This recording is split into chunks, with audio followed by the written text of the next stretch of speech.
2021台湾设计展伫咧嘉义举行，嘉义市政府也招市内各中国小做伙设计走读地图、图画算等等，希望透过这个物件，互学生参与，学到设计概念，嘛增加在地认同。赶伫咧台湾设计展开幕进前，高中生甲大学老师共同推出运用在地人文，佮配合家己知名景点所设计的图画算，希望囡仔哪算哪了解在地故事。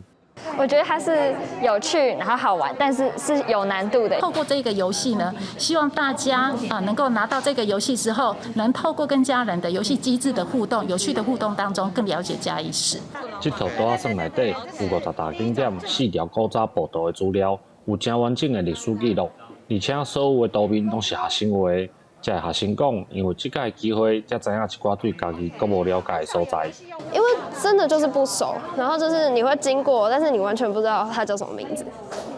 然后或者是说你根本就不知道嘉义有那些景点，然后画完以后就是真的会更了解嘉义。自己努力这么久做作品，然后被印成桌游，就是很有成就感。然后就以前也没有这样的经验，就是常就是自己画来画也没有人看到。除了图画算的设计，嘉义市教育处嘛配合这届台湾设计展，推出予囡仔行读的地图，佮结合旅游的教学相依 App， 希望透过设计展增加囡仔的生活佮在地知识。记者林伟霆，嘉义报道。